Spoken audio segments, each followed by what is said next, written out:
In 127 BC, Emperor Wu of the Han Dynasty signed a decree. It was a strange decree. It said nothing about war, nothing about punishment, and it did not reduce anyone's power.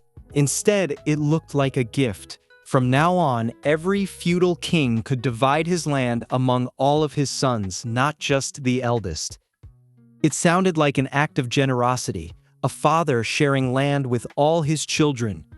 What could possibly be wrong with that? But 20 years later, every powerful feudal kingdom that had once challenged the central government was gone. There was no new war, no major rebellion. They simply faded away. Many historians today consider this the most elegant piece of institutional design in Chinese history. And the man who proposed it was not the emperor. It was a wandering lobbyist whom everyone had rejected, a man named Zhufu Yan. To understand what made this decree so effective, we need to go back to the beginning of the Han Dynasty. When Liu Bang, the founding emperor, first established the empire, he faced a difficult problem. He had just overthrown the Qin dynasty, China's first centralized imperial state. But why had Qin collapsed so quickly? The common answer at the time was that Qin had concentrated too much power at the center. The empire had no feudal lords, no royal relatives with regional authority. When rebellion broke out, the emperor had almost no local allies he could trust. So Liu Bang made a completely different choice. He carved up vast stretches of the empire and handed them to his clansmen and generals. Overnight, more than a dozen powerful kingdoms appeared across China. Each had its own taxes, its own army, even its own laws. On paper, this was a unified empire. In reality, it was closer to a loose confederation. And the problem became obvious very quickly. These kingdoms grew richer, grew stronger, and grew increasingly defiant. By the time Emperor Jing took the throne, the central government decided it was time to act. His advisor Cao Ko proposed a straightforward solution: strip the feudal kings of their land and authority. The moment the policy was announced, everything fell apart. In 154 BC, 7 kingdoms raised their armies simultaneously in what became known as the Rebellion of the Seven States. Their slogan was carefully chosen: "Cleanse the emperor's court." The message was clear. They were not opposing the emperor, only removing the bad influence beside him. And that bad influence was Cao Ko. Emperor Jing panicked. To calm the situation, he made a desperate decision. He had Cao Ko executed. According to historical records, Cao Ko was dragged to the execution ground still wearing his court robes. He had no idea that the emperor had already decided to sacrifice him. But even his death did not stop the rebellion. In the end, the Central Army paid an enormous price to crush the revolt. The war left behind a critical lesson. If you try to take power from feudal kings by force, they will unite against you. Brute force did not work. So was there a way to do it without force? Few decades later, a strange figure arrived in Chang'an. His name was Zhufu Yan. His life up to that point had been an almost unbroken string of failures. He was from the state of Qi, trained in the art of political persuasion, and had spent years traveling from court to court, trying to win a position in some feudal king's administration. No one wanted him. He grew poorer and poorer until even his friends cut ties with him. Past 40 and still without a single achievement in ancient China, that was as close to a death sentence as a career could get. But at that moment, Zhufu Yan did something bold. He sent a written proposal directly to Emperor Wu. The historical record says the emperor summoned him the same day and appointed him to office on the spot. A man rejected by everyone had suddenly walked into the center of imperial power, and he brought with him a single idea. Zhufu Yan's proposal was this: do not take anything away from the feudal kings. Instead, give them more.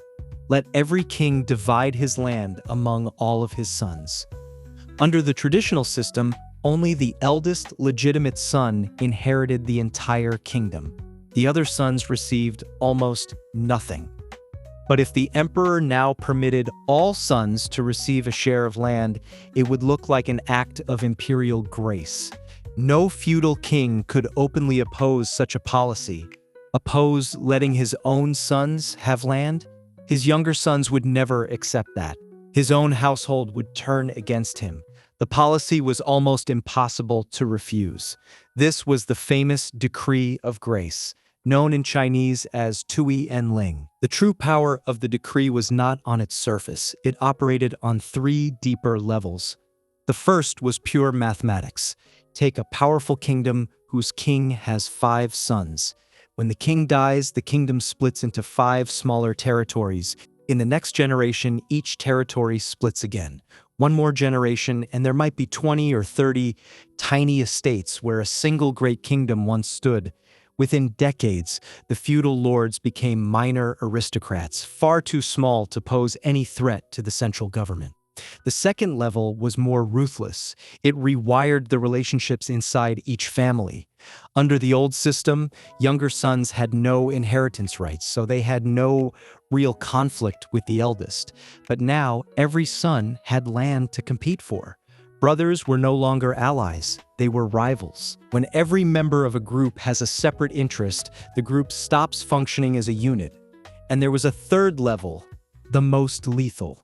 If a feudal king saw through the trap and tried to refuse the division, his younger sons could report him directly to the central government. The emperor would then have a perfectly legal reason to intervene in that kingdom's affairs. The decree did not just create an automatic fragmentation mechanism, it turned every dissatisfied son inside a feudal household into the emperor's informant. The kings were surrounded by their own blood. The decree worked. Over the following decades, the great feudal kingdoms disappeared one by one. Central authority grew stronger than it had ever been, but the man who designed this system, Zhufu Yan, did not live to enjoy its success. Power made him reckless. He used his influence to pressure the king of Qi into suicide. He accepted bribes openly, his enemies at court multiplied. Eventually, the emperor ordered his arrest, not just execution, but the annihilation of his entire clan, one of the most severe punishments in ancient China. It is said that just before his arrest, the same friends who had once abandoned him came flooding back, hoping to benefit from his position. Zhufu Yan gave away what remained of his wealth and said only this: "I wandered for over 40 years. My parents did not treat me as a son. My brothers refused to take me in. My friends all left, and now you return. Too late." The man who designed the most sophisticated power structure in Chinese history was himself a crude and greedy player of power. He understood human weakness better than anyone because he was the living embodiment of every weakness he exploited. The Decree of Grace solved a problem that had haunted the empire for decades. It eliminated the feudal threat to central authority, but it also created a new one. Once the regional aristocracy was thoroughly weakened, there was no force left in the empire that could check the emperor's power. In the years that followed, Emperor Wu launched war after war against the Xiongnu to the north, into the western regions, and southward into new territories. The empire's resources were drained relentlessly, but no one was left who could say no. The logic is not unfamiliar today. When a corporation grows too powerful, modern governments do not destroy it. They force it to split, letting its parts compete against one another until no single piece can dominate the market. The principle behind the Decree of Grace was identical, except it divided family kingdoms instead of companies, and it appeared 2,000 years before the first antitrust law. But after an antitrust breakup, someone still has to regulate the market. After the Decree of Grace, who was left to regulate the emperor? Emperor Wu used the act of sharing to dismantle every force that could have balanced his power, but unchecked power eventually consumed him too. In his final years, Emperor Wu grew paranoid, drove his own crown prince to death, and nearly destroyed the empire he had spent a lifetime building. The most effective control does not look like control. But the person no one can control often proves unable to control himself.